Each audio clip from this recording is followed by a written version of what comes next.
उद्धव बाळासाहेब ठाकरे गटाच्या वैशाली दरेकर यांच्याशी बातचीत केलेली आहे आमचे प्रतिनिधी अमजद खान यांनी. पाहूयात.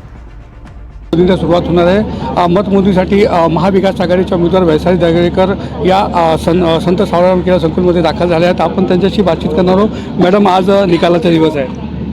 हो, निकालाचा दिवस आहे. खूप उत्सुकता आहे निकालाची आणि मला वाटतं की ती उत्सुकता आज संपेल.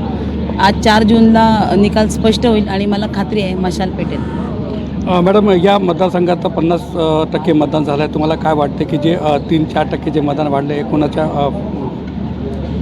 मला तर खात्री आहे की आमच्याच बाजूने असेल, मशालीच्याच बाजूने वाढलं असेल आणि त्यामुळे आता झालं सुरू होईल, स्पष्ट होतील निकाल थोड्या वेळात. तुम्हाला काय वाटते की किती म्हणजे ही लढत किती चुरशीची ठरणार आहे आणि काय वाटतं? आता होईल ना स्पष्ट.